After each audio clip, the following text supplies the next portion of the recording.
Movies this week. You know what I'm saying? I'm so mad. Sinners came out. I'm so jealous. I had to go see it. You know I was supposed to go, but I had to be like a functioning adult and work. Oh man, like, you should have said bump work. I know. I was gonna get to go to the premiere. It was like the night before. Was it a premiere here in Atlanta? Mm-hmm. Were there any of the cast or crew there, or was it just like a special premiere? It was a special premiere. Probably like a special showing or something like that. Yeah, it was a special showing. I gotta get to going to some of these premieres, man. I really want to talk to these. Because there were like 5 locations that he had that were specific for Sinners. Mm-hmm. I don't think Atlanta's never. We don't have. They have like I believe the movie was filmed in like a large IMAX format. We don't have that large IMAX movie theater. Only IMAX movie theater we apparently have is in Southlake. Which is crazy, yes. That's not the only one. It's the only one that... You talking about AMC? AMC, yeah. But isn't there one in Alpharetta? AMC. Yeah. There probably is, but it's not AMC. IMAX? It's just the really big screen, right? Yeah. But the thing about it, well... it's like, AMC, then it's... What's the other theater? It's like... Regal. Like, they had their own IMAX, and so I guess he's talking about AMC specifically. AMC IMAX. has one, I think, in Alpharetta. It might. You might be right. Because you pay extra for the ticket, right? Yeah. I know AMC has Dolby Cinema, which that's another thing. This is going to sound so childish, but is it... She played in Bewitched, red hair. She comes out and speaks and like walks around, and then you hear all the speakers. Nicole Kidman. Yes. The lady who comes that's out. AMC. Yeah. Okay, yeah. They do it on all their movies though. Whether it's IMAX, Dolby, regular, that's their thing. Oh. Like that's a meme at this point. But Sinners, right? So Sinners, y'all know about Sinners, man. This movie's blowing up, right? It debuted with 100 on Rotten Tomatoes. That's it's like an original black story. Debuted with 100. I think the cinema score is an A, which is the first A in a decade for a horror movie. That's crazy. It's breaking accolades and all that. So I definitely had to go check it out. I saw it. I thought it was pretty good. Are you doing spoilers? You better. No, I'm not doing no spoilers. I'm not doing no spoilers. I think it was a very good movie. There was a lot of layers to it. There was a lot going on. It was unapologetically black. I like that part. That was really fun. The music in the movie was amazing. There was just I feel like I didn't get the full effect. I can't give it a 10 out of 10. Why? The story didn't hit like that, but I think I need to see it again. I'm not saying I'm giving it lower. I give it about an 8.5, almost a 9, right? Do you think there were like Easter eggs throughout? Yeah, definitely. Yeah. It's just, I think for me, as I was watching it, I kept thinking about what everybody had already said about it, and I think that kind of made my expectations too high. Yeah, what he said was, we went into it, it's 100, so let's see why it's 100. Because, we very, very big on movies and all that.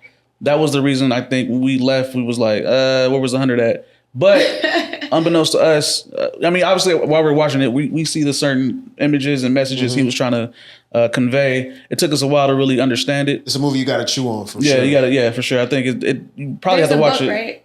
No, this is original. So it's just an original. Completely original. And so thinking about it, like I said, a lot of layers, a lot of messages and things that he's trying to bring to the audience. You really got to see it multiple times to kind of get it. But once you get it, you understand, okay, because certain parts of the story don't seem cohesive. Okay. But once you get what he was trying to do. Is it one of those like flashbacks? Like they bounce back and forth? They just have, there's no flashbacks, no bounce backs. It's just a straightforward movie. Yeah.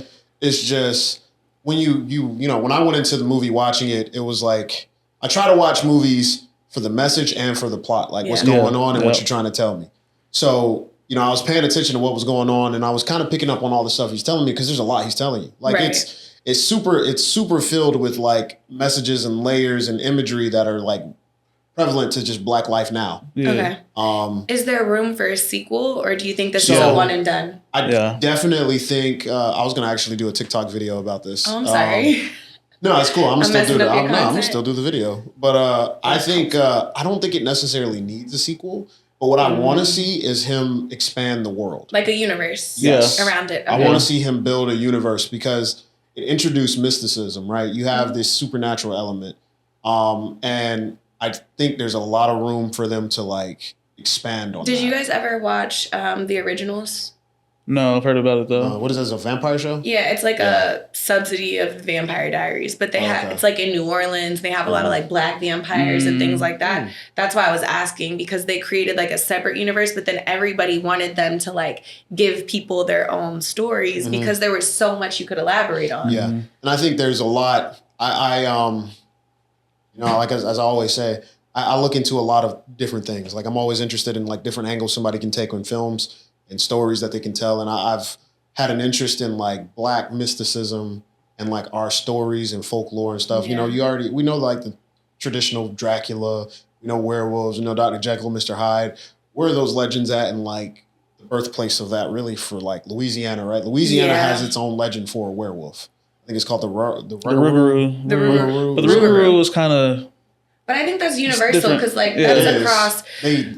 There's a couple creators on TikTok and they're probably on other platforms as well, but they specialize. There's like a few different ones. So like one does superheroes and it's like all Black superheroes. Mm-hmm. One does exactly what you're saying and they look at different cities and the Black culture that was there. And then they do have like a Louisiana universe of like all the folklore, all the stories, like their versions of their vampires and witches and whatever. So I will say there are a lot of smaller creatives that are doing it. That, yeah, you just and that's what I figured. Them. It's just like I want to see that. Like I think what Ryan Coogler did is he opened up the door. Because we've had a few movies that try to hit on that. There was a movie like I don't remember what it was called. Spell. It had the guy from James St. Patrick. Is that his name? Dude who was. That's his name in Ghost. Yeah. I can't think of his name. Omar Hardwick. Omari Hardwick. Yeah. He Spelled. That was a voodoo film. And I thought that was pretty interesting because I was like, we never got this. And it was actually Black people doing the voodoo. So it was like, we've never got this. They touched on it a little bit in American Horror Story Coven. With it was in Louisiana, Angela right? Bassett, and she played that role. Mm-hmm. So I'm very interested to see where he goes. I definitely think there's room for more in this universe that he has. I'm happy to see a Black director getting this kind of level of hype. You feel me? I mean, if you like, it's a mix between Oh Brother Where Art Thou, Dusk Till Dawn, you know what I mean? It's that kind of vibe. It's Black, it's 1930s. It's a period piece, low key. Look, I don't like period pieces, but I was locked in. So like, I love period pieces. So like, I was like, okay, that's locked bet. in. Yeah, locked in. So I definitely recommend y'all go check it out for sure. Everybody go check it out. Run it up. Even if it was bad, I'd tell you to go run it up because you got to. Ryan Coogler's on a generational run. It's supposed to rain for like a few days, so now's the time to hit the boots. Run it up hit your little thing up. And go. It is a prime date night movie. Go take your girl out there. Yeah, for sure. If I go see it again, I probably gotta go take somebody for sure because it's like it is a perfect date night movie. Easily, not take somebody for sure. Yeah. It is. It's a really good date night movie. So yeah, check it out. We're gonna talk more about it into the show. But welcome to the Bridge ATL. I'm Ty. You guys know who I am, and with me as always we have Kell. Whoa. And we have Ashley. Hey. And you guys heard the conversation at the beginning. We opened up talking about Sinners is so hot right now, but it leads me into like a bigger conversation I wanted to have. And we've done this before on the show, I think with Keisha, where we talked about like Black film and creatives and stuff. And I really want to talk about the state of it now, especially with the advent of Sinners and just all the other stuff available to us now. You know, I think Black television has definitely, well, before we get into that, make sure you guys like, comment, and subscribe. Right now. Like right now. What are you waiting for? Like, comment, and subscribe. But with that being said, let's get into it.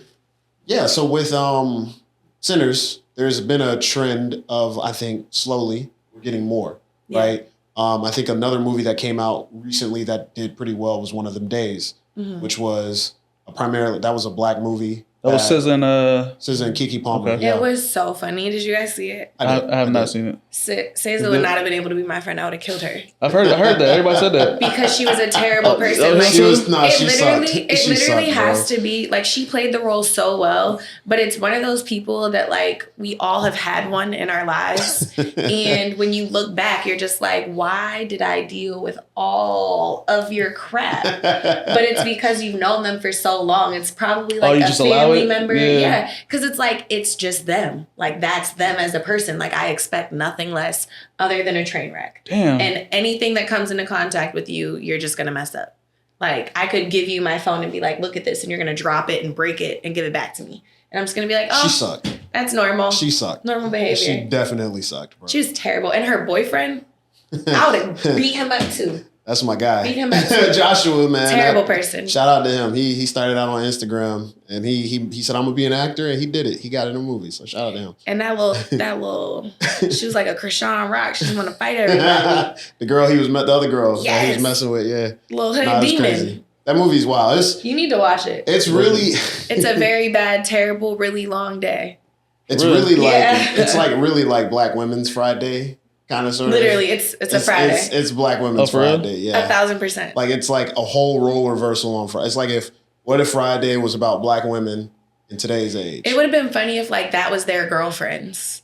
What? Like Craig and Dede. Like if that was their girlfriends and it was showing that would like be crazy. Speaking of, he's supposed to be coming back. That'd be allegedly. hilarious. Once again, yeah. It's in we gonna see. Yeah. They need to bring back Chris Tucker. But I mean, that movie, I know when it came out, it actually did very well in movie I theaters. paid for it. And then it came out for free the next day on Netflix and I was so mad. Hey, look, no, you supported black. Yeah, you did support Black. film. Yeah, all Like, of that. Yeah, but I mean I did it at home, but still. I was just like, dang, like out of all the times you want to make this free, it's the next day. I was so mad. I was sick. Yeah, no, that's funny. That's how it happens, though. Streaming, man, is killing the game. But One of Them Days did amazing. I know going back a little bit further, American Fiction is a movie we've talked about. That was a movie that was Black. I very much enjoyed. Like, I think he did a great job. And excuse me if I don't know all of them. Y'all definitely sound off below about what Black films that you think have recently come out and are like reinventing and, you know, stepping us away from what we're used to something new. Or not recent, but just not a lot of people know of. Yeah. Because I feel like there's a lot of good films that get like lost in the Not only sauce because films. something else comes out. Not only films, but series. I mean, That's what I was going to get into that. There's a lot of series. And series do more for the story because it's more content, right? You get to know the everything of the story itself. Atlanta, I've been saying this 1,000 times. I think a lot of us, especially in Atlanta, as we live in Atlanta, I have a bunch of friends who have not watched Atlanta. I don't know why. Well, a lot of people don't like Donald Glover for whatever reason. You know what I'm saying? Black women. I know it. I get it. You know what I'm saying? I guess he pisses y'all off for some reason. I don't. But I will never understand maybe that. I missed it. I didn't see any hate for him. But he's you know, the series basically tells Atlanta in a story where it's funny because it is Atlanta 100%. And it tells it in a story that's like, oh shit, I never thought about it that way. But it is exactly that way in which he's portraying it. It's very important, I think, to our culture to even at least give it a glance, you know what I mean? Because he does tell our story in a way that needs to be seen. And it actually gives our story to those in other cultures. Because I've seen more white people and people, foreign cultures, watch Atlanta more than we have. That's where I see it posted a lot, like on TikTok. Like when I see think the that's little what snippets. happened, right? This kind of goes into the next topic, but before we jump there, you know, I think a lot of Black people are just used to seeing exclusively specific Black experiences. Mm-hmm. And so when white people are like, yo, this is funny, like this is what y'all go through, they're like, that's not for us then. We're gonna just which is crazy. It's literally still it's really crazy. for it's still us. It's for us. It's just he made it palatable for everybody to watch. Yeah. You know what I'm saying? I don't even think it's palatable, but I think it just humanizes that regardless of what we look at every day. Like it doesn't matter what color you are. We all have a friend that sucks. Mm-hmm. We all have a really bad day. We all have those things. So it's like if you can take color out of it and just watch it for what it is and enjoy it. Like his is just the story of a dude who has to figure it out. He's trying to make it. He gotta make it. By any means. Some means, yes. I'm gonna binge watch that. That's you gotta watch it. You're gonna like it. You're gonna like it. You're probably gonna. I'm gonna do it. I mean, you can watch it high. I need to finish the newsroom first, high. and then I'm gonna do it. But like that, you know, Lovecraft Country. I'm still disappointed y'all canceled that. I heard terrible things about that though. What? Yeah, so I didn't watch it. So what did you hear about? Yeah, what? I just heard it was sucked. Like there's no good storyline. It just wasn't good. Damn. From where? Like everyone that I asked about. That's crazy. So I Lovecraft Country is very good. That is Didn't they cancel it? Yeah. It did. It's gonna suck. But it had high ratings though, right? It did. So it had high ratings, but they canceled. So what was the reason for cancellation? This gets into the next topic. It does. It gets into the next topic, but we're gonna talk about this a little bit more before we move over to that. So yeah, Lovecraft Country was really good. It was like Black mysticism. It was Black people doing magic.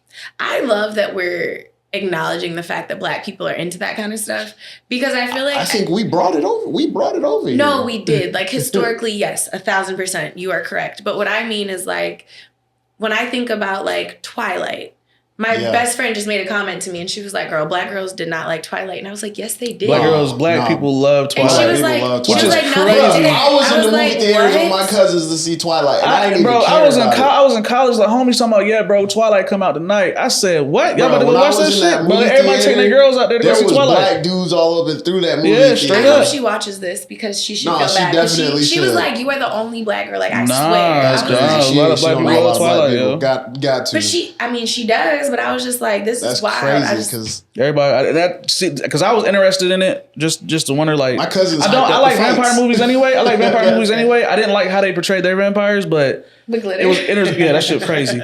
But I heard the homies was like, yeah, bro, Twilight coming out like a week. I'm about to go take what's her name. We about to go watch it. And I those said, books damn. were thick. Yeah, they were thick as hell. That was a I'm like, read. I was like, y'all been watching Twilight? He was like, hell yeah. They was like, hell I yeah. have them. I do. It's one of those great date night movies though. I read Twilight before Twilight was popular. I just want to put that out there. Finished all the books, did that shit, everything, all that. and then it came out like 2 years later, and I was like, oh, I love this. Yeah. And then everybody was a fan, and the books were way more expensive, but I already had them. it was crazy because those movies they were cool. So what team was you on? You was with the Red World? What's the name? It was Jacob or Edward. I don't. You know how I feel about. I was definitely Team Jacob.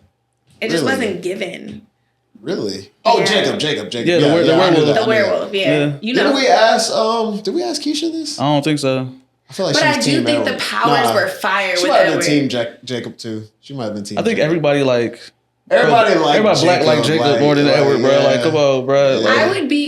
I would be a vampire if given the opportunity, because I think it would be dope. Like, if you're a broke vampire, that's just crazy. Like, you literally, like, come on, man. So I'm in it for the materials. Mm-hmm. Like, I get to live through everything. I know you can't mess with me. It's almost like, Wonder Woman. Like, she's been in all these areas and all these times. Mm-hmm. And, like, look at her house. Look at, like, her stuff. Yeah. Like, do you know how much cool stuff I would have? Yeah. Yeah. I would have a shit ton of cool Yeah. stuff. Like, that would be so fun. And you get cool powers. Like, I do love the sun. So that would, like, really, really suck. Yeah. Because I don't look that good in the winter. That'd be real yellow. That would be your look, like year round, lifetime round. I need turned after I have like a week vacation when I'm like nice and caramel. I would assume they can still get tans, right? Like, how you gonna get tan when you gonna get a tan, all right? Get a spray tan. Get a spray tan. You'll be all right. Yeah. No, like I want to. Hey, look, you gonna get a tan, all right? And then I'm gonna have so much cool stuff. I could do so much stuff. You know how fire I would be. You just only could come out at night. That's cool. After 5. Well, I mean, that seems like some of them it depends on the type of vampire you are. They circumvented if I was ways. in Vampire Diaries, I would have a witch that's a friend, and I could have a ring and be out and about. And now nobody knows. It all depends. They do. And you're fast, and you got like werewolves are. Being a vampire would be cool. It just would suck to watch your people die. That's about it, yeah. Like any connections you make, you can't really hold on to them. No. You're looking like I don't give a fuck. Hey, that's crazy. I would be sad. No. I would be sad, like, leaving some of my family behind, but you only gonna lose them once. I mean, what like if you you're only gonna lose your mom? You're not gonna get more family? You're not gonna get more friends? No, but what I'm saying is, like, if you're a vampire, realistically, you can't have kids, right? That's normally the across the board. I don't know. They can. Who? Vampires can have kids. When? Which world are we in? It depends. It has to be Underworld. In Underworld, she had a I know, daughter. like, Dracula in Castlevania has Alucard, What do you mean? Okay. He's half vampire. You with have a half human. blade. You know what I'm saying? Okay, so with a human, I was thinking like a vampire partner. I How? don't think a vampire can have a vampire. Yeah, like I wouldn't be dumb if I'm gonna lose everybody one time, and that's gonna suck, right? What if you have kids and then you're turned? Again, I'm gonna lose everybody one time. I mean, you get to watch the family though. You'd be a patriarch. Yeah, You'd be so the like- matriarch of the family forever. So like you have your family, you experience everybody dying that one time, and then you don't have to deal with your family dying again. After that, it's just friends. So by then you should be able to make it make sense that like, I love you, I mess with you, but I gotta leave anyways because I can't be 35 and fine forever when everybody around me is dying. They gonna figure it out. Right? So I know that our time limit has a max of 5 to 10 years maybe. Depending. So I'm gonna have to move anyways. Yeah. She's just gonna be all right. Yeah. It's been fun. That first time is gonna suck. It's definitely gonna suck. But after that, you might meet somebody, you might fall in love. then I turn them. That girl, you gonna turn them? Yeah, come on. If they want to. If they want to. I'm about to say, like, shit. If they want to. Like, you want to come over here? Interesting. But yeah. Another show that I think was like pretty good was Insecure. Insecure was really good. I like that. Did you watch Insecure? I didn't watch it. So I watched it, but I only watched half of it because I feel like we were going in circles. Like it was getting very redundant, and I was like, yeah. And then they lost me. I mean, yeah, but it was good. What is it about? Yo? It's a relationship show. It's like the story of like Issa. We follow Issa Rae's character and how she goes. She's just learning herself, really. That's really what it was. So I can get where you're saying it seems like you're going in circles because that's what it seems like when you're learning. Like it was her learning how to be better. Am I with my man? Is that not my man? Is it my man? Is it not my man? We go together. We don't. But I think ain't that like the dynamic today? Like that's what that is. And that's why I think it was pretty good because it was like showing the uncertainty that everybody has. That's why I think she called the show Insecure because it's like people aren't really secure in themselves without realizing it. I thought that was cool. Her friend's situation was cool. Like the Situationship Chronicles. Like her friend, like that episode where her friend was mad that dude kissed the dude a long time ago. Oh yeah, like, that was crazy. So she was going it was with her somebody? husband. No, so her best friend finds out that her husband. No, it was a dude she was dating. Her best friend was dating a dude, and she really liked dude. Oh yeah, and the dude was like, kissed a dude before. He was like, yeah, back in the day, I thought I was gay, so I experienced it. And I think hell nah. I think he either kissed the dude or he let the dude give him head, and he was like, it wasn't really for him. Hell nah. And he was like, nah, stop. And then everybody was like, who cares? And she was like, I care. Yeah. Everybody was like, okay, but he's not gay anymore. Like he said it wasn't for him. So how do you feel about that? Like what is that? I mean, for me personally, I want to be the only person that knows what it's like to be with a man in the relationship. But if that is what you are into, I fully support you. But for me personally, I don't think me and my man should have any commonalities with being with a man. Personally. Like, I should be the only one that knows what it's like to kiss a man, to be intimate with a man. I should be the only one. And in my mind, my man is a virgin when we get together anyways. I was about to say, going back to the last episode, you gotta be clean. None of that exists. But I mean, I can't erase that. Like, if that existed, I don't think I'd be able to. I feel like that's a hard pill to swallow. Like, somebody told because I feel like, if you were open enough to try it, like, that's commendable, and I love that for you. But did you actually try it, or is part of you going to feel like, oh, maybe that wasn't a good first experience, and then later you're going to want to try it again? Think about that, the spin back. Because because the thing is, obviously, that's a whole nother. Yeah. But as a male who likes women, I can't see myself wanting to experiment with a man because I don't like men. I feel that way about women. I'm not kissing a girl. I would never cross that. I know some men go through there is some scientific evidence of men going through trauma at a young age, and with males and them wanting to have that experience later on. Obviously that's some kind of trauma stuff. Maybe that's where that might come from. And what I believe is a gay man is born gay. I don't believe they can grow into that unless through trauma. Otherwise, you're born with that ideology. So I don't see how, if you want to experience and then, I tried it, I'm all good. Why would you even think about trying it in the first place? Right. Like, I've never thought about being with a woman. So it's like, because I know people say, oh, no, you can influence my children. I don't think children can be influenced into being gay. You either like it or you don't. I remember growing up in kindergarten knowing gay kids and being cool with gay kids, but I wasn't gay. Like, I don't know if they was gay, but there was one of my male gay friends, I asked him, like, how did you know? And he was like, literally since I was a kid in the sandbox. They knew. Yeah, they knew. Like, granted, I mean, we live in very different times and different things are occurring, but yeah, that'd be a no for me. So when I hear like somebody say, the dude, he kissed somebody, I'm gonna think, oh yeah, you like dudes then. Like, you have some kind of interest in dudes. Or like, I only got this from them. Nah, but I only did this. And that's okay. It's just, you got to be real with yourself. You got to be real with yourself. Like, it's okay. And your partner. I feel like they deserve it. Yeah, your partner. But it was funny. They definitely went back and forth, and yeah, I can't. But it was a good show overall, and I feel like I like the fact that we're getting different versions of blackness. Like, we have blackish, mixedish, insecure. Like, it's not just this one staple dad is missing, struggle black woman. Like, that's why I don't really care for a lot of the Tyler Perry. The Tyler Perry. Yeah, like I wish I think this kind of would do a little more, because I need like a character build. Like, all my life I had to fight is tiring. Yeah. Like, why can't we have the being Mary Jane where I'm rich, I'm successful, but why can't I have a man and kids? Like, why can't there be a show that showcases a black woman that has it all? Like, I was just at this event yesterday, and there were so many black people there, so many couples. There were obviously some single women, some single men, but there were so many like black couples. And I'm not saying every relationship is great, but always showing that like single black woman, dad missing, uninvolved, single mom. Like, I just wish that we could show some more togetherness, because that is common. Some more Jeffersons. Yeah, like it is. My friend's parents just celebrated their 40th anniversary. Yeah. 40th. Like, at that point, y'all have been together your whole lives. They're like 60, 40, 40 years being with the same person. Like, I love that. Why we need that. Yeah. No, for sure.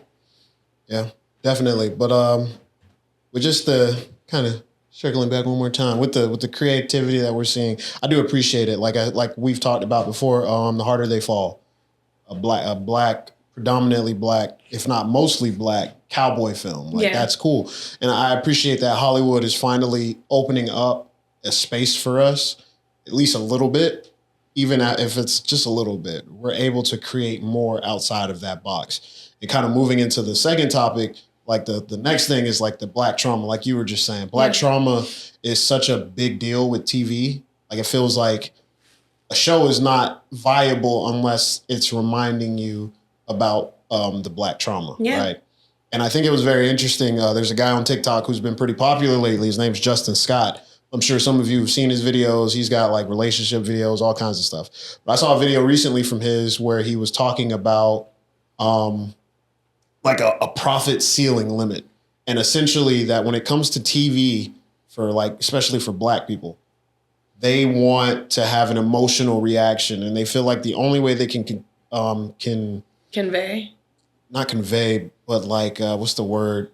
Like, I can't think of the word. The only way they can accept it is if there's like black trauma. So as long as your show has some level of black trauma, you know that you're emotionally connecting with your audience, and that translates into profit. And that's how he kind of related it as a profit ceiling of, okay, because this show constantly is reminding them and making them like feel emotional, they're going to lock into it. But because this show is like freeing and open and it doesn't really force them to think about like trauma, they're not going to connect with it as much. And I'd love to see who sits on these boards and gives that. And you know exactly who sits on these boards. Because it's like, that's crazy. You know who sits on these boards. I've always said this. I think it always depends on the bottom line. If black trauma is as profitable as they're saying, that's why they're saying it. But think about Tyler Perry. So to your point, you're saying we know who sits on those boards. That's all he makes. But honestly, some of us sit on that board too. That's what I'm saying. Yeah, no, yeah. So like, why? So it's not. It's pushed because if there's, it might be 10 people on the board and 1 or 2 black people on that board. If those 2 black people go with what that person was saying, it needs black trauma, they're going to run that shit. They're going to, boom. It's like with whenever we have like SNL or something like that, and it'll be like a black skit. I'm pretty sure SNL okays any skit that their 2 writers in the room are like, yeah, run it. No matter how controversial it can be, as long as it's verified by 2 others there, they're going to run it anyway. And so I think it's the same for like Grammy nominations and wins as well. When Macklemore won, I'm pretty sure whoever was on the Grammy board was black. Was in there. Like, hell yeah, put Macklemore over Kendrick Lamar. Give it to him, yeah. And that's why they ran it. So it's like, it's also, what's that word? It's when somebody else agrees the co-signing of that culture, if they're okay with it and they're on the same board, they're going to run it. You know what I mean? Obviously, they're better, you know, you don't have to do black trauma to make profit. No. You can just do it flat out, right? What do you think is a topic that would do really, really well in the black community that we haven't really tapped into? That we haven't tapped into? I mean, one of the ideas I want to explore is like, you know, family expectation. I think people make fun of like Asians and Indians about how their parents are always on them to succeed and do all of this. It's the same for us. That's the same for us. It's the same for a lot of people, really. Yeah. But I think it's interesting in the black community because of how we just accept it. Like how your parents will implement something on you, and you just have to take that. And we have always been, you know, kind of like taught that we just have to accept whatever our parents give us because, you know, we're so ingrained with, I blame religion a little bit because we're so ingrained with religion and it's you're supposed to listen to your parents. Like whatever they expect of you, you got to do it. Yeah. You know, so I think that would be an interesting topic. And I think they've explored it a few times in different shows and all of that, but that's a topic I know for sure I want to explore in a series that I'm developing. So. Okay. What about you? It's hard to say. Mine feels really childish compared to yours. It's hard because so you got to think about the entire Black community. And when it comes to movies, it's like we're 13. I've said this many times. We're 13%. So you can't really, if you want to make profit off of a movie, you can't just target us. It's just not going to be profitable. It can be if you can get all of us. Everybody's in love with Black culture, though. So they're going to see it. Look at Sinners, right? That movie is primarily targeted at us. Ryan Coogler made the biggest, most profitable movie in Black Panther for a Black director of all time. That helped him. That absolutely helped him. You know what I mean? Like think of like if it was made by something, it gave credibility. Exactly. To say like they were this like, is okay, so he knows what he's doing. Like Black Panther was cool, and a lot of people who weren't Black saw Black Panther. Exactly. It wasn't a Black thing. It was a Marvel thing. Ryan Coogler has been a featured director since Fruitvale. I mean, he is not lost yet. So he was a guaranteed win in the theater market. So it was easy for him to make that's why they gave him original IP. They said his deal with the distributors was unique. So you know what's interesting is that he's not the only person who has that deal. It's Quentin Tarantino has he has that deal thing. too. Yeah, exactly. But people are, and I saw this, people are trying to make it seem like it's such a big deal and this is going to ruin Hollywood. Quentin Tarantino has the same deal. And if Quentin Tarantino has the same deal, I'm sure there's other directors with the same deal. For sure. I think it's just not the industry standard. Yeah. And when things like the standard and it's done for somebody else. Well, you got to look at it like this too. Quentin Tarantino did how many movies? Massive successes. I mean, he had guarantee. He has a track record. Yeah, and he's giving back so much money. Hollywood is not even funny. So of course, giving him a deal is no problem. Ryan Coogler is still how many movies in the game? Maybe 4. Maybe. I think it's the jealousy of. It's definitely jealousy. He's only 4 and for sure. I mean, how many young directors have made the money he's had? He's the first Black director in years. But I think that's also part of the issue. He shouldn't be allowed to make that much. As solid as he is, because we don't. You would think there would be other people in this conversation, but there aren't. It's just him.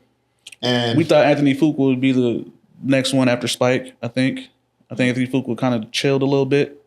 He didn't really. I'm gonna say he didn't do good. Oh, we have Jordan Peele. I forgot about Jordan Peele is coming up too. Jordan Peele. You know what I'm saying? They both kind of got the same opportunities where, I mean, Jordan Peele, he basically made his own production company. So he gets 1,000%. He makes whatever he wants. Yeah. And I'm sure Ryan Coogler, either he has one or he's about to make one. Yeah. So, it'd be smart. You know, it's only a matter of time. But I think it's interesting that like the Justin Scott video, like the way he explains it made a lot of sense. Yeah. Like that you said you had a topic that you wanted to say that you want to see explored, and you said yours seems. I was just gonna say I wish we would tap more into like fantasy because everything is like so heavy today. Mm-hmm. Like I would love to see. I don't know if you watched. She was the Black Starfire on HBO Max. Mm-hmm. Teen Titans? Yeah. And like they kind of covered like her family background and it was super wealthy and she had like this amazing family and this and this. Like I just wish we could tap more into like fantasy and like more vampires, more like just all fantasy because I think there is a big need for that within the Black community to see people that look like us and to hear those stories. And I also think it'd be a good way to teach like our versions of mermaids and, you know, just everything. Because we do have those versions. And I just think people don't know. Mm-hmm. And they just equate it with like immediate like witchcraft Ariel. Ariel. Or, which we kind of have a slight, you know, pushing that with, Haley playing Ariel? Yes. That time. So. But I mean, look at how that went. Right. Yeah. But I agree with you. Fantasy. Fantasy and sci-fi. I tell them this all the time. I think it's so untapped for us. Fantasy and sci-fi is like my biggest ones. Like I want Black people in space. I want Black people in medieval kingdoms. I want African like Bridgerton kingdoms. Was good how it touched on some of the Black people. Mm-hmm. But yeah, like I would love to see it. I just feel like. And I think it just comes down to. Well, I think people think we're not into it. Well, that, and I think it's going to come back to that Black trauma thing where when I can't equate it with trauma, so it doesn't work. It's not going to be good. I think people have to like, because even in Sinners, there's like reminders of like, even though it takes you out of it, it's still reminders of the times. There's still stuff. It's not like there's like white people walking around calling them niggers and stuff. It's still 1932. It's still 1930s. Yeah. So there's still like the KKK and all that. Like it's still a period piece at the end of the day. And, I appreciated how I didn't feel like it was oppressively on me. Right. And I appreciate the antagonist wasn't like that. That wasn't his whole background. Like, I was nervous about when I saw the previews about that because I do not watch slave movies. I don't like them. I don't want to see them. No, they're free. They're not slaves anymore. No. So that was one of the aspects that I was nervous because it was a period piece. I'm like, oh man, is this going to give actors the reason to just be saying this stuff all over again? I'm not really trying to see that. So I am glad to hear that it's not. It was definitely free of that. But like, just kind of bouncing off that guy's video though, at first I didn't agree with him, but the more I watched the video, I was like, damn, he actually has a point. You had to finish it. Because like Lovecraft, like we talked about earlier, the reason Lovecraft more than likely got canceled is because at the end of season 1, and this is spoilers for those of you who might not have seen it, they basically stop all white people from having any superior positioning over them, right? So it basically takes away the oppression angle. Now the black people are the ones in power, and season 2 would have been like, what does that look like? Oh, and then they canceled it. Yeah. That's awkward. Now I need to go watch it. Yeah. Like, I don't think, like I said, once again, I think the bottom line is the most important thing in Hollywood. It is. And I swear they will have movies. I mean, Django was literally him murdering slave owners. You know what I'm saying? I never watched that movie. And so I don't think they care about what happens to white people or what kind of power system black men are in. I think it literally depends on. I think a movie is different than a show, though. Will people watch this? I don't think they want to give people ideas. Because I really don't think Hollywood cares. I think they do, though, because to get racial, I feel like white people's biggest fear is what would happen if black people were in power. And I feel like they tried to make themselves a victim, like when Obama got in. And it's like, oh, black people are just what are they going to do to us? Because what do they do when they get in power? So I think having a show dedicated to showing what black people look like in power, if that is success and no issues and unproblematic and everybody's minding their own business, but like everything's running smoothly and effectively, I think that creates like, oh no, we can't have that. Like there always has to be this white person in charge. We can't just give them the reins. I know it's heavy, but that's how I feel about it. If that's where the season was going to go and then they cut it right there, my thing is, why would you not want to? It was like like what he said in terms of like a mysticism like kind of way. But like, why not show what that looks like? Like if you think about that, there are very few. I think the only movie that comes to mind because I just watched it is G20 on Prime right now, where Viola Davis is the president and she's the president, and she's black and she's a woman. It's like an action movie or really something. Good movie, great movie, but she's a female president. Her white counterparts are beneath her, who are men. There's a few female presidents in there, but it does show a lot of pushback. Like, why would I listen to you? Like, she's literally a war vet, and there's a person from another country that's a man asking her, why would he take combat orders from her? Like, so they brought it in a little bit, but that's the only movie that I can think of that would show black people in like ultimate power, where they can make all the decisions and not have a white counterpart that they have to bounce off of. Yeah, I get where you're coming from with the profitability, but if we take that same lens and look at like the opportunities that predominantly white films and TV shows, and I can't think of any off the top of my head right now. I mean, I probably could have lined up some examples, but I'm sure there's examples of white TV shows where they had a similar subject matter and they had multiple seasons, you know, or they'll just keep going. It's 60% of them. It's 13 of us. How many of us are going to come out? How many of them are going to come out? How much money are you going to make? So you think it's still a money thing? It will always but I don't be think that's a numbers true, thing. We've proved how much black people spend with Target. Like in a month, they lost $12 billion. Like that's a show. I think the market shows that we're easy to manipulate anyway. Unfortunately. But if that's the case, why wouldn't we be easily manipulated into watching this? The same way that we all came out and showed out for Black Panther. Because we're not the distributors. It's the white people. White distributors know how to manipulate our market better than we do. But I think that's the case. Weren't the numbers like really good the first season? Of what? Of Lovecraft. So they didn't have a reason. No, that's why. Isn't that why it got the ratings is good? But I don't think the numbers were. So I think the numbers were good. So it was rated. So it was rated well, but the watch hours. I think the watch hours were not good because I think another studio would have easily picked it. Like Netflix would have easily picked that shit up. What they're saying is, or there was toxic work environment. Okay, if that's the case, then that's a whole different. And the production Lovecraft was not canceled due to performance issues or audience dissatisfaction, but rather because of a toxic work environment allegedly created by showrunner Misha Green. While HBO officially stated a confluence of factors influenced the decision, the showrunner's actions reportedly led to a situation where many writers were unwilling to continue working on the project. Oh, so that's like a whole different... Additionally, there was a claim that the show's narrative had reached its natural conclusion. So if they're saying a toxic work environment, they're not trying to get sued. And if writers are refusing to work... So that's just dead in the water because the showrunner just doesn't know how to run their shit. It's the X-Men thing where X-Men is going to be fucked up because Buddy can't keep it in his pants. You know what I'm saying? Like X-Men 97. It's an animated series. They had a writer. His name was very popular, very, very good, amazing. And he fucked all that shit up. Bew DeMayo wrote an amazing season. It was the best. And it got, I think it won an Emmy. Yeah, it definitely did. But nobody wanted to work with him. Well, allegations. Like he said, he couldn't keep it in his pants. Couldn't keep his pants. Allegations say that he was harassing team members. No, that's dead.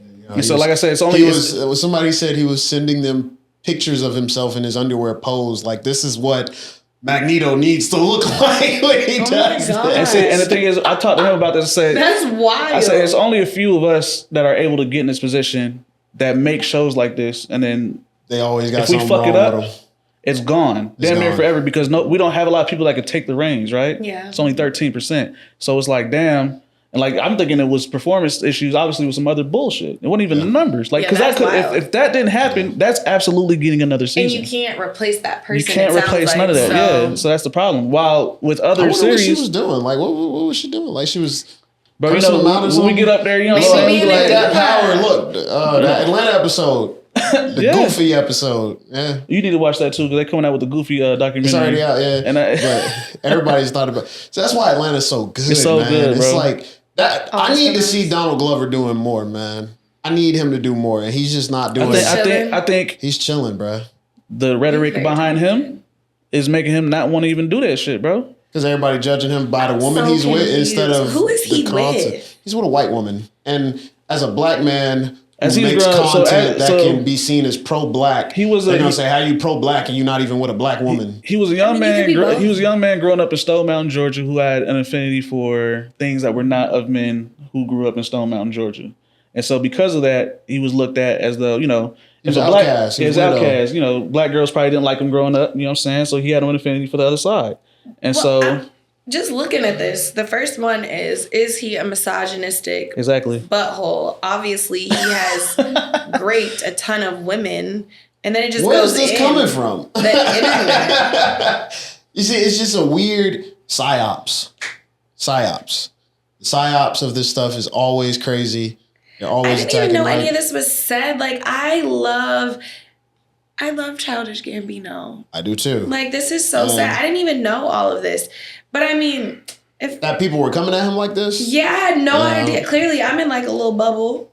I mean, that's good. He's very reactive towards that kind of criticism too. And that I would be. Him and his wife have only been married for a year.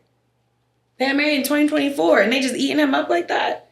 You can be He's been with her for a while though. But I'm saying you could be pro-black and be with somebody white just because you're not like you're attracted to who you're attracted to. I think who you love should never matter, right? Just now, because you're pro-black, but you letting that white lady walk around the house treating you like a slave, that's different. But he doesn't give me those vibes. So I don't. If that's the only reason y'all picking on that man, grow up. I mean, that's how they feel. That's how he's great with his stuff. Mr. and Mrs. Smith. That was a great show. I enjoyed it. You remember? Really I don't know if you remember. Michael B. Jordan had a moment on a radio show out here. I think it was out here where when he was in high school, he wasn't seen as the Michael B. Jordan we know him as right now. You know what I mean? This is before all lame. They say was that with L'Oreal when she was trying to interview him and he was like, no? Yeah, exactly. So they were mad at him for that? No, I'm saying that's how they was doing Donald Glover. They dogpiled him too because they said Michael B. Jordan dates white women. Yeah, that too. Yeah, and facts. So that was a whole big deal, and like women were like on, and it's social media. It's always just social media. I don't care who you date, just don't shit on the opposing. And that's the only thing that matters. That's the only thing that should ever matter. Yeah, like don't if you only date white women, black, don't that doesn't mean you have yellow, to hate on black women. Purple, green, magenta, whatever color of the rainbow you want to date. Just don't be a hater. Don't hate on anybody else because of who. Just said don't, Or to solidify, like that's this what is why with a lot I of do black this. athletes nowadays too, because people be mad at black athletes for dating white women. But I feel like that's because the way that they show it, and they make it seem like he wouldn't be where he was if there was a black woman attached to him. I think that's the narrative. I think that's the narrative that people attach to it. I think it's just they're just married, like. And I also think a white woman got to him, and he was like, yeah, I like you. I also think it depends on what you see, because I see there's a lot of black athletes that are married to black women and have children. Exactly. There is a lot. The issue is we got white athletes married to black women. Yeah. The issue is we allow media to skew what we see, and then we allow them to rage bait us. So instead of them zooming in on the black couple and the family and the kids, they're gonna zoom in on Travis Kelce and be like, "See, now he's with a white woman. Look at the difference." I mean, and entice that anger. What's 10,000 views to 100,000 views, right? Yeah. So I feel like stop being dumb. Stop falling for it. Stop falling for it. Yeah, I mean, yeah, you're right. He ain't never been seen out with his girl before, but once he did, I'm just saying, let's say it'll be a high class athlete. He ain't never been seen out with his girl before. The first time we see him, white girl, that's gonna do super numbers, right? Oh, 1,000%. A million numbers. Oh, they thought he was single. Kell's new girlfriend. Hey man. Star. Shout out to y'all for dating who y'all want to, man, and not letting people tell y'all who to date. Unapologetically. Yeah. I just really want to see us break free of that formula that he was talking about, that profit pattern limit. I want us to be able to break free of it, which kind of leads into the next thing. A lot of people want us to looking forward to the future. The conversation is always, if you want it, do it yourself, right? If you want black superheroes, make it yourself. You want black, I hate that. You don't have do to it do yourself. That. And then it's always create a space. But everybody says create a space, but what does that actually look like? Right? Creating a space. Everybody says create a space, but what does that look like? I mean, Tyler Perry created a space, but people are still saying create a space. So it's I think it's one of those hot topics. And I think the issue is people say create a space because things are half done very often. So let's say there's a black comic book writer. We find them on TikTok. We love them. We're like, yes, that person blows up overnight. Now all of a sudden, all these people want to watch Ashley's comics.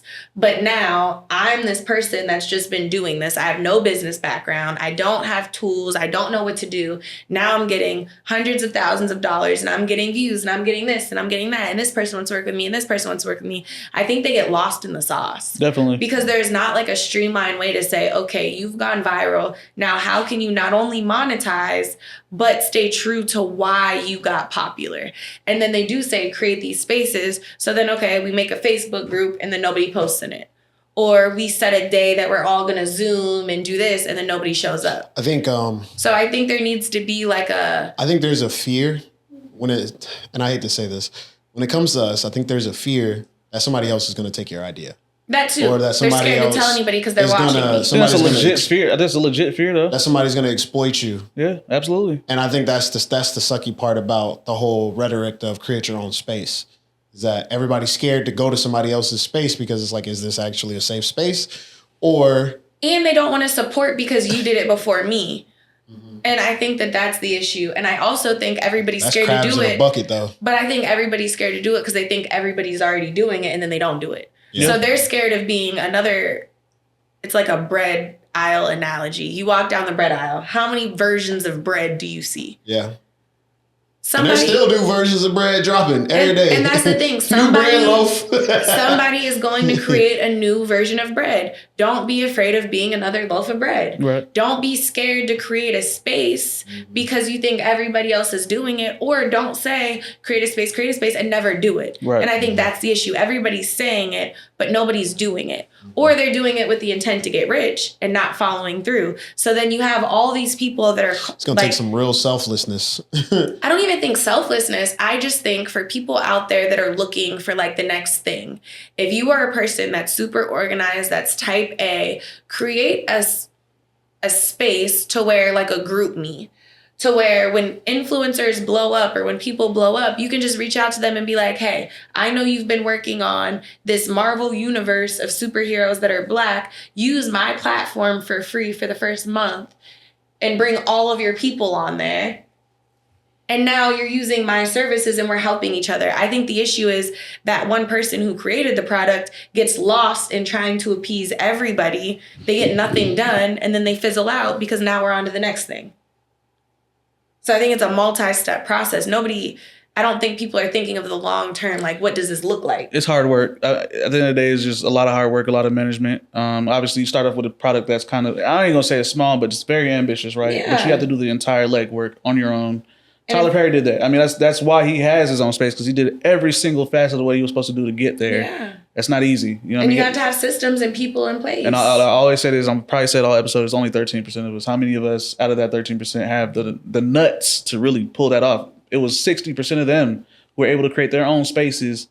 And how many spaces? They don't even have that many spaces. I want to say they have probably like 20. I was about to say, I don't even think they have a space. I think they are the space. And not only that, Comic-Con. And then they came like together with their spaces and then cultivated a community while we're still trying to build that up on our own, right? Like it's hard. We have to pioneer this shit together. But we've seen it happen. It can be done. Tyler Perry did it. It can happen. Distributing, production, and people can't be greedy. That's the thing. I think the thing, like that's why I say it takes selflessness, because Tyler Perry created a space, yes. But now the expectation is, okay, so who are you going to let into that space? How many directors, how many writers? And I don't know. I'm not dissing them or anything like 50 that. creating his own space? Same thing. How many people are they bringing in and allowing them to create their own thing? You know? And that becomes the question too with creative spaces, especially for us, right? You don't really see, well, like you said, 60%. You don't see them whenever a new white director gets put on or a new white writer is put on and they have like a series that they've never written or done anything before. I don't think we hear about it. They have pipelines. Like there's this pipeline now. They've created such a spot. So you think they're so advanced in their systems? Once they say, okay, get him, put him through the pipeline. Boom. He's going to work here real quick for a little bit. Then he's going to go up the ladder. Seth Rogen probably went through that exact pipeline. That's why he's doing what he's doing right now. Ben Stiller with Severance probably obviously he went through that pipeline. He was an actor first and then went through, you know what I mean? Like you test these people to see if they can do it. You see the product, let the product, you know. I also think they're given space to fail. We're not. Like, yeah. We're graded. And that was another thing too. Yeah. We are graded differently. Yeah. Right? Yeah, like you have to hit it the first time. You have to hit it hard. It's like Olivia Pope's dad when he gave that speech. You have to work twice as hard. That's why there's so few of us in the space, right? That's why you only have like Ryan Coogler, Jordan Peele. But I also think it's okay to aspire to be a producer without aspiring to that level. And I think that's the issue. Like you could be a small producer who makes their own content, has their own stuff, and it's on their channel, and that's just what you do. And you could make hundreds of thousands of dollars just doing that. But then, then you'll have it down pat, and then you could go to those levels. I think everybody's issue is they just want to get to Tyler Perry. Yeah. They want to skip the little. Yeah, they want to, Ryan Coogler. Everybody wants to be Jordan Peele. I'm going to produce my first movie, and I'm going to be a household name. Everybody wants to be Shonda Rhimes. Yeah. Everybody wants to be like and up it's there. Okay to be small. It's okay to not be there. Like you could have your community, you could have all of your things, and you could have it down pat and then get swooped up by somebody big. But it's okay to just thrive being smaller. Yeah. I think it's on the way for us to have that happen. All of this, the fantasy stuff. I mean, how many series have been made since we first talked about this already? Yeah, like, that's what I'm saying. The door is slowly opening. On all mediums. And we're being casted in more roles to show. Mm-hmm. I mean, they have to, allow us these because we're an untapped market. I think we are an untapped market in the creative space specifically, right? You have a million ideas coming from creatives every day, whether they're white, black, Asian, Hispanic, whatever. I think we and them, everybody's untapped market in the sense of they have ideas. But, I think we have a unique perspective that I think will always be very interesting for people to see. We have a unique perspective, and I will say we run the creator movement. Like, think about TikTok dances. Oh, no, Since Black creators have stopped, I've been seeing cheerleading 12 counts, but I have not seen what I saw 2 years ago because the Black creators aren't doing it anymore. They're playing on their fans and their boots and their, it's not the same. Not only that, look at the streaming space. Look at Kai in China. Kai's getting some, what I'm saying? Kai Speed, yeah. Kai and Speed, Speed going in China. Like that was crazy. That's insane. I think they don't even they censor our shit, right? Like our movies and all that. So him getting that love in China and Mongolia, untapped market. Like we're on the way. I think the world is realizing, hey, they're not so bad. It's been a lie the whole time. No shit. I also think we need to stop playing with our own potential and we need to support each other more. It's okay to support other people that are in the same space as you and stop having that crack in the barrel. Everybody, like I said, everybody's mindset. Competition. And I blame that on how probably a lot of us came up. That was probably the ideology that parents passed on. Like, you're competing with these other people. Because you are. Realistically, but it's okay to have a friendly competition and it's okay to work together and do those things. I like your analogy with the bread, though. Like, there's more than one loaf of bread. There's more than one company selling that same exact loaf of bread. Same ingredients, same everything. It's just the branding. I think what people don't realize is what people don't realize is a lot of people might make the bread, but they don't really finish the distribution. You know what I'm saying? Like, there's so many people making it, but how many people actually end up putting it on the shelves? Like, not a lot of people. And that's on anything. And it's okay to outsource. If I write, but you're really good at getting those connections, I need to give you my writing to do it. But I think, and I'm surprised in Atlanta, there's not a space for that. So if anybody watching knows of a space, comment. We have different spaces, I think. But definitely talking about them. I know we have specifically in film and television, we have Black film festivals here. But I mean on the education side.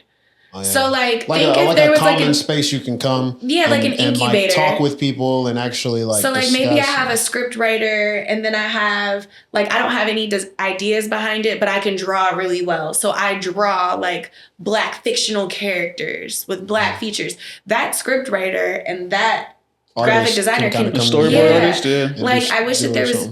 The only word I can think of is an incubator. Like a think tank or something. Yeah, you could just have everybody that comes in. That would be nice. Yeah, but once again, we kind of fall back on the who's gonna. You should host one. Who's gonna? I'll be planning it. You should host one. I don't even know what I'd have to do. Host one. Sure. That'll be interesting. Yeah. I don't have no connections. Black writers, script writers, designers, graphic novelists. Just link up, a 1-day link up, and see what connections you make. That's your homework. Do it. I'll be planning. I don't like homework. Do it. That would be so dope. It would be interesting. Like I said, I'd be curious to see how many people were in Atlanta doing it. You'd be surprised. There's a lot. I've been to a few different meetups and stuff. And you're just always surprised at how many people are creatives. So there's a lot of people. I think, there's just a lot of creatives. It's really just who wants to build that space. I would love to be in a position to build that space. The only thing I think I hold myself back because I think about how I want to have a product that shows, hey, look, I know what I'm doing first. And then I feel like people will listen to you more if you have look what I did already. And they're like, oh yeah, you did that? Yeah, I'll gladly listen to you, So I think it goes both ways too, though. I think sometimes it's okay to not have that final product because talking to other people and like-minded, you might want to change it and it might be better than what it would have been. Right. And I agree with that, but I know what you're saying, though. It's just, I look at that, how am I going to say this is what I do and I don't have it? Come to my class, I'll teach you how to make $1 million, and I haven't made my first $1 million yet. You'd be like half the people on Instagram. Exactly. Running classes. But did y'all have anything else y'all wanted to cover? Any shout outs, anything like that? Anybody that's doing this, whatever you're doing, comment below your name, your handles, and what you create. Because I'd be curious to see if there's how big it is. And then if you're in Atlanta, especially, drop the pin. Because I want to, I really want to see. Every video I seen for Sinners, I seen 5 or 6 people yo, thank you, Ryan Coogler. You have inspired me. This will make me continue my journey of filmmaking. Same. I'm curious to see how many. So it's like, I think it's because he's so relatable, bro. Like I said, before Sinners, I didn't even know like how you talked or anything like that. Boy from Oakland, like I didn't hear. It's like I hear my cousins and shit. You know what I mean? It's kind of crazy. Ooh. Ryan Coogler. Oh, okay. He's real California. Like super. I was like, damn. He's in the movie, or you mean his interviews? No, the interviews. Like he's doing like his press run. He was out there doing a bunch of interviews and stuff. So I didn't even know that was his. They had him explaining film formats. Yeah, I was like, damn. He broke it down. Everybody was like, wow. It's like a nigga from the neighborhood made a movie. That's really, like, honestly. And that shit was relatable. And it's insanely relatable. Like, it's crazy. So, I love that. Literally looking at him, like, how can he not say I can't do this? You know what I'm saying? He did it. Look at him. You know what I'm saying? So, yeah. Absolutely inspiring. It is very inspiring to see him do that, though. I love it. All right. Well, thank y'all for watching. Make sure you like, comment, subscribe. All of our information will be down below. You know, check us out on all our different socials, the Bridge ATL _ Nostalgia Universal, Nostalgia Uni ENT. We're the Bridge ATL on everything: TikTok, Twitter, Instagram, Facebook, all that. All that. So make sure y'all check us out. We'll be back with another episode. Thank you for watching. Peace. Bye.